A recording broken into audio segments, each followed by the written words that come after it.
Halo, selamat datang di 40 Days Scripting Challenge Day 29. Oke, di Day 29 ini, finally kita akan membahas mengenai kelanjutan dari anchor-anchor yang kemarin, yang belum beres juga materinya. Di materi ini, kita akan membahas penerapan dari self-anchoring menggunakan anchor yang sederhana, yang mudah, yang bisa teman-teman praktikkan sendiri. Sebelum itu kita review dulu ya. Jadi, kalau misalnya kita mau membuat anchor, itu tahapannya ada. Yang pertama, kita siapkan dulu anchor atau stimulusnya. Yang kedua, kita akses memorinya. Yang ketiga adalah amplify, kita perkuat pengalaman kita dengan emosi itu. Kemudian, ada anchor, yaitu kita mengaitkan benda tadi, anchor tadi dengan pengalaman itu. Dan yang terakhir adalah tes. Tapi sebelum tes, ini kita harus istirahat dulu. Oke, sudah ingat? Kalau misalnya sudah, kita langsung lanjut ke contohnya. Tapi sebelum itu, intro dulu.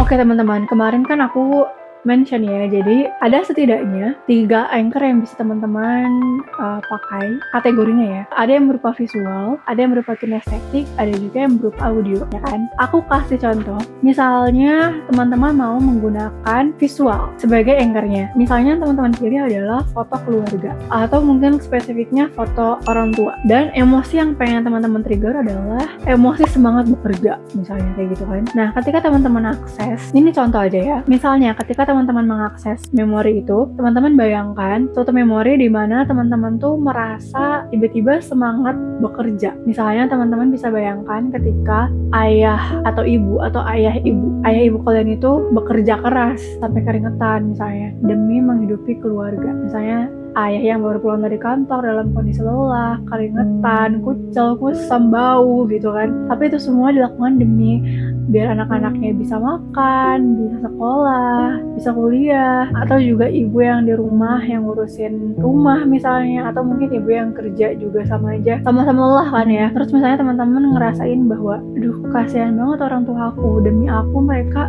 kerja keras gitu. Itu apa yang teman-teman lihat atau apa yang teman-teman dengar. Misalnya teman-teman tuh mendengar suara ayah ketika pulang, assalamualaikum, terus dengar lelahnya, atau mungkin teman-teman mendengar ibu yang mengeluhkan kondisi soal ekonomi misalnya. Nah terus misalnya aroma, misalnya teman-teman tuh ya nyium bau keringet gitu kan, keringet saking lelahnya mereka bekerja sampai bau keringet itu kecium. Nah terus misalnya emosi yang mau teman-teman trigger adalah perasaan aku sayang banget sama orang tua aku, mereka udah mau sebegitu bekerja kerasnya berusaha untuk aku anaknya, so aku pengen giat bekerja biar nanti aku aja yang berkorban untuk mereka, biarkan aja mereka istirahat, mereka udah terlalu lelah bekerja menghidupi aku dan adik-adikku misalnya, atau dengan kakakku kan. Bisa jadi emosi itu, perasaan itu, pengalaman itu teman-teman amplify terus, teman-teman perkuat dengan selembar foto mungkin, atau mungkin di HP juga bisa, yang itu adalah foto orang tua kalian. Jadi ketika teman-teman itu menarik nafas kan, itu sambil melihat si foto itu. Dan kalau misalnya itu anchornya berhasil, harusnya setiap kali teman-teman melihat foto kedua orang tua kalian tuh akan merasa langsung auto semangat kerja. Itu kalau misalnya anchornya udah berhasil. Itu contoh aja, teman-teman silakan aplikasikan dengan pengalaman teman-teman sendiri. Kalau misalnya mau pilih metode visual. Oke, kalau misalnya pakai audio kayak gimana contohnya? Kalau misalnya mau pakai audio itu gampang. Aku kasih contoh. Misalnya teman-teman mau pasang audio anchor pakai audio ini. Like mate, stop procrastinating. Nah, dihubungkanlah anchor itu dengan emosi kan. Emosi yang pengen di-trigger misalnya itu emosi semangat kerja lagi ya, kayak yang tadi ya. Gak mager-mager semangat kerja gitu. Nah, teman-teman tinggal kaitkan aja dengan suatu memori di mana teman-teman itu merasa bersemangat kerja. Bisa kok pakai memori tadi sama ngeliat orang tua, itu bisa. Cuman berarti yang beda hanya anchornya aja. Nah, kalau misalnya di proses tadi, itu teman-teman ketika menarik nafas, itu kan sambil lihat foto, berarti kan sambil lihat foto orang tuanya kan, karena anchor yang udah jadiin tuh foto orang tuanya. Nah ini sambil dengerin audio itu, like mate, stop procrastinating, karena anchornya adalah audio itu gitu. Memorinya boleh sama, tapi anchornya beda, berarti yang didengarkan ketika proses anchoring itu juga beda. Aku kasih contoh lain ya. Tadi contoh kasusnya adalah kita ingin men-trigger rasa semangat. Aku pernah spill di VT yang mana ya, aku lupa. Tapi yang jelas di VT itu aku pernah bilang kayak gini, oh kayaknya di VT kenapa kita harus pakai jurnal khusus kalau mau scripting, ya kan? Gini teman-teman, ketika kita scripting itu kan kita tuh kayak gampang terdistraksi ya. Mungkin pikiran kita masih mengawang-awang ya. Apalagi yang scriptingnya itu mau tidur. Misalnya masih kepikiran kerjaan, masih kepikiran tugas kah, masih kepikiran temen aku belum balas chat ya, aku salah apa ya, kayak gitu mungkin kan bisa jadi kan. Salah satu alasan kenapa aku menyarankan teman-teman untuk segera punya jurnal khusus untuk scripting, agar ini tuh bisa menjadi anchor bagi teman-teman untuk menarik emosi, relax, dan percaya pada si scripting ini. Oke, jadi emosi apa yang di-trigger adalah emosi bahwa scripting kita bisa kok jadi nyata. Nah, itu yang mau di-trigger. Dan ini adalah salah satu cara ampuh untuk melawan mental block yang masih ragu.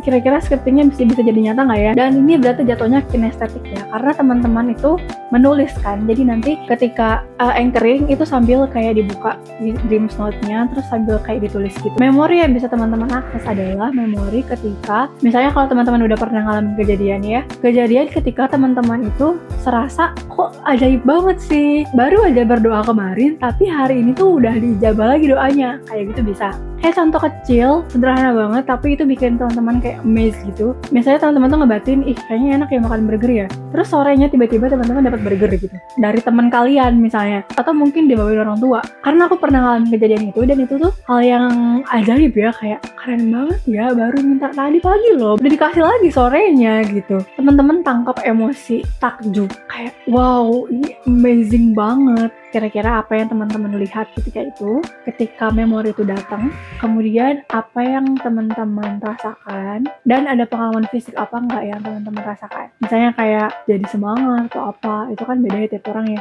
Nah, kalau misalnya teman-teman belum pernah ngalamin kejadian semacam itu, bisa juga pakai memorinya orang lain yang kemarin tadi udah aku contohin kan. Dan aku mau ngasih tahu testimoni dari Kak Widya kalau nggak salah namanya. Yang aku juga ngebahasnya tuh kayak amazing banget dan sangat amat terinspirasi jadinya ketika tanggal 3 Januari 2023, baru banget ini. Kak Widya itu scripting bahwa aku bisa gajian setiap hari 5 juta, dan di tanggal 5 Januari 2023 langsung dapat transferan 15 juta. Keren banget sumpah beneran. Nah, teman-teman bisa pakai perasaan, mungkin perasaannya tuh kayak takjub, merinding juga ya, kayak kok bisa gitu, aku mau juga kayak gitu. Itu ditangkap, diselami, dirasakan, diperkuat. Terus kemudian ketika anchoring, teman-teman ambil jurnal yang teman-teman persiapkan khusus untuk scripting, dan anchoring pakai benda itu, sehingga nanti ketika teman-teman mau scripting nih kan, tadi ini udah di anchoring ya, teman-teman buka nih, terus tulis.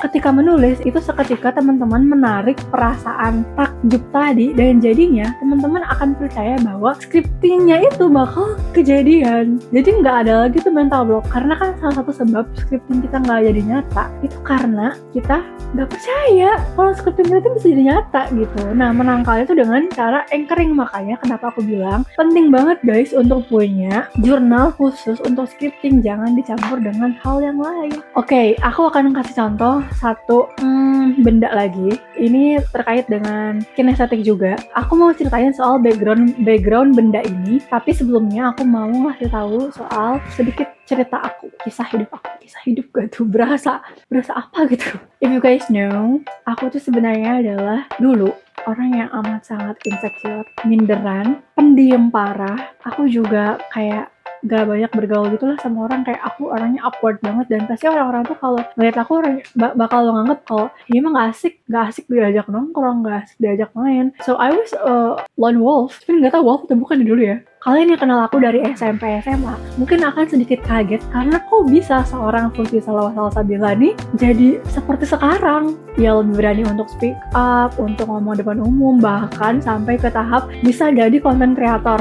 Itu mungkin teman-teman masa SMP SMA aku akan ngerasa unexpected ya, kayak kok bisa ya. Jadi ceritanya gini, one day di masa-masa terpuruk aku, enggak terpuruk sih, itu di masa-masa aku sedang quarter life crisis bisa dibilang kayak gitu ya, karena aku dari SMK kan, jadi VLC aku tuh datangnya duluan gitu loh, nggak kayak teman-teman SMA yang mungkin VLC-nya baru kerasa di zaman udah lulus kuliah. Karena aku dari SMK, jadi VLC aku langsung datang ketika aku lulus SMK gitu. Nah, di masa-masa itu aku tuh ya bisa dibilang galau, hilang arah dan lain sebagainya lah ya. Gimana sih gejala QLC? Dan one day aku ketemu dengan seseorang, sebenarnya nggak ketemu sih, kita nggak ketemu, nggak kenalan juga, cuman aku lihat dia gitu loh. Ini public figure, so aku lihat dia dan aku terinspirasi banget, really terinspirasi dengan semua prestasinya, kerja kerasnya, etos kerjanya, mentalitasnya, kepribadiannya, semuanya ada di dia. Aku terinspirasi. Sampai ngelihat dia itu, aku sadar bahwa ada yang salah dengan hidupku saat ini loh.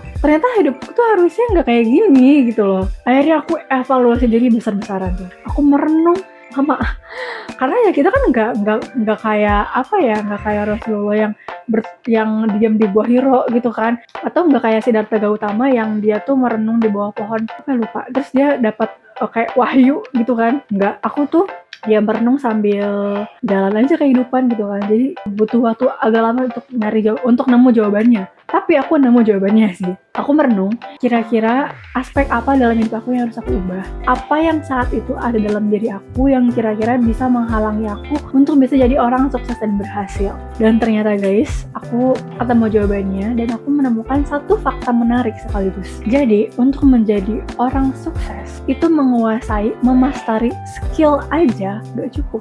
Karena kalau misalnya master di suatu skill aja cukup, harusnya orang yang paling kaya di dunia itu orang yang paling pintar kan, profesor mungkin, orang yang berhasil menemukan sesuatu mungkin ya. Tapi kan pada kenyataannya bukan bermaksud merendahkan, tapi kayak ya bukan mereka gitu loh. Itu karena selain butuh skill, kalian juga butuh mentalitas. Kita butuh mentalitas pemenang, visioner, optimistik, persisten, resilient, everything that was not me at that time. Semoga ini nggak menjadi kesombongan ya, tapi alhamdulillahnya aku merasa aku nggak ada masalah di ranah memastari satu skill, karena aku merasa memastari satu skill itu gampang kok, tinggal butuh waktu jam terbang aja. Masalahnya ini di sini guys, di mentalitas, dan itu yang juga jadi masalah kebanyakan Gen Z saat ini. Bener jujur sih, aku harus bilang meskipun pahit bahwa mentalitas Gen Z ini harus banyak banget diperbaiki guys, serius. Saat itu aku tidak memiliki mental seorang pemenang. Aku pesimis, aku insecure, aku orangnya seuzon mulu gitu kan, terus gampang menyerah, pengennya instan, pengennya apa-apa tuh cepat,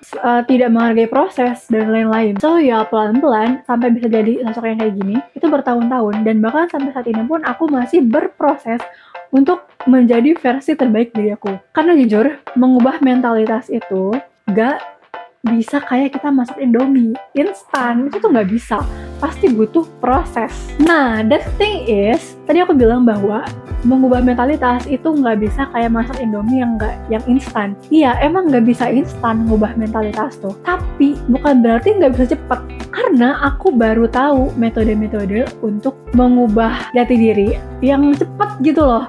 Yang nantinya kalau jati diri kita udah berubah, pasti itu akan mengubah nasib kita juga. Aku baru tahu gitu loh kalau ada metode kayak gini. Salah satunya itu adalah scripting yang teman-teman udah praktekkan juga kan. Makanya kenapa challenge-nya tuh 40 Days Scripting Challenge to Change Your Life, karena emang scripting itu kalau kalian percaya, kalau kalian lakuin dengan serius, itu beneran bisa mengubah hidup kalian serius. Metode lainnya adalah anchoring yang udah kita bahas dari day kemarin kan. Itu beneran bisa mengubah hidup teman-teman gitu loh. Terus aku mikir kayak, coba aja aku tahu dari dulu, mungkin saat ini lebih cepet kali ya prosesnya. Nah, makanya aku nggak mau teman-teman tuh sampai ketinggalin informasinya. Aku nggak mau teman-teman tuh sampai harus ngerasain tuh ngubah diri tuh lama banget ya ternyata. Karena kalau lama kan ya nasib kita lama juga berubahnya gitu loh. Nah, terus aku mikir, kan aku udah bantuin teman-teman nih dengan membuat 40 Days Scripting Challenge. Aku ajak teman-teman untuk, ayo guys, kita scripting yuk, kita scripting bareng yuk di 40 Days Scripting Challenge ini gitu. Terus aku mikir, kira-kira aku bisa bantuin teman-teman apa lagi ya, terutama di metode anchoring ini. Karena jujur NLP sendiri kan aku masih belajar ya, jadi aku nggak bisa tuh buka jasa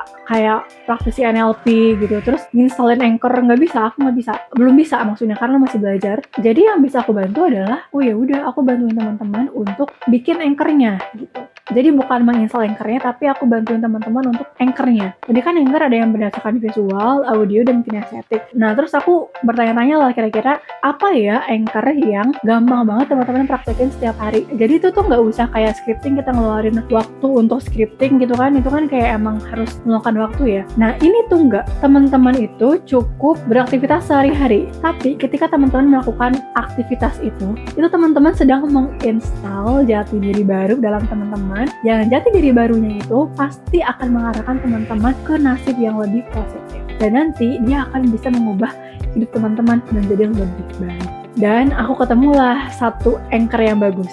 Apa? Anchornya adalah pakai deodoran.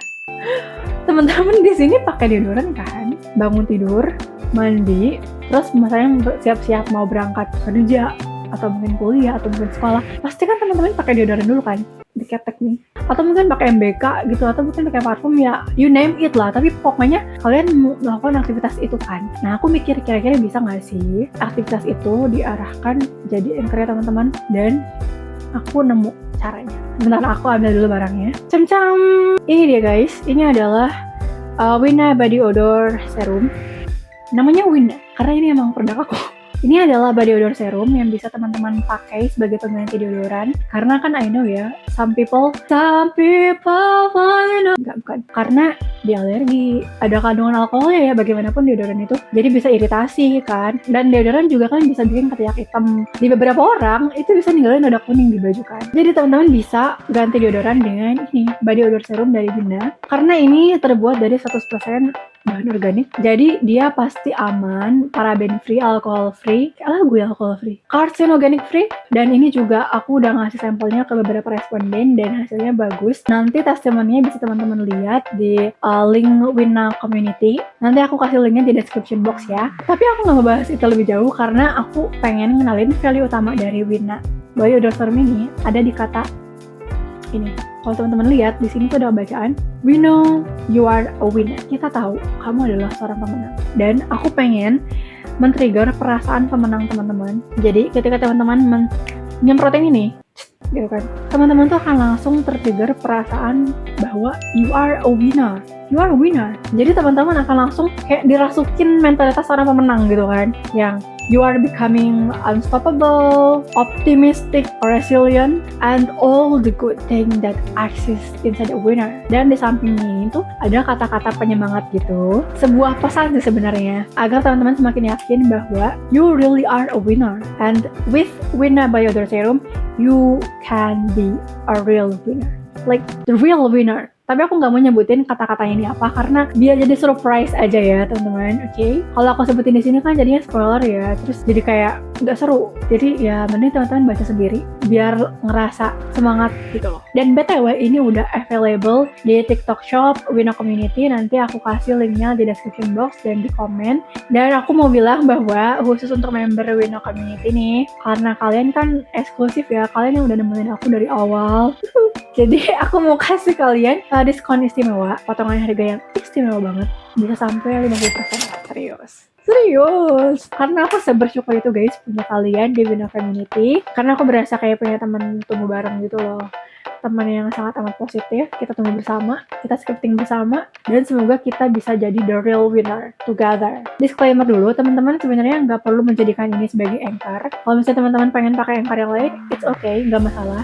Aku cuman menyarankan aja, kalau misalnya teman-teman bingung kan anchornya mau kayak gimana, aku sarankan pakai Wina ini, karena ini kan juga aktivitas sehari-hari yang teman-teman pakai ya. Jadi ini tuh gampang banget, nggak usah teman-teman meluangkan waktu untuk ngelakuin ya macam-macam ya sambil lalu gitu loh, sambil pakai kayak misal deh new personality-nya gitu. Nah, buat teman-teman yang pengen pakai anchor sendiri, aku ingetin lagi aja bahwa ingat anchornya harus yang unik, khas, dan kalau bisa tuh itu bersifat personal gitu ya. Oke, so selamat mempraktikkan, selamat menginstal anchornya agar kalian semakin cepat mendekati kesuksesan. Oh ya BTW, buat kalian yang udah coba untuk install anchor ini, aku pengen tahu hasilnya kayak gimana. Apakah berhasil atau mungkin masih ada kebingungan, kesulitan? Teman-teman boleh nanti kasih feedback di kolom komentar ini boleh, atau mau langsung WA admin boleh, WA aku juga boleh, atau mau share di grup juga boleh biar yang lain bisa terinspirasi, mungkin boleh banget. Ditunggu banget feedbacknya, dan kita akan bertemu di day 31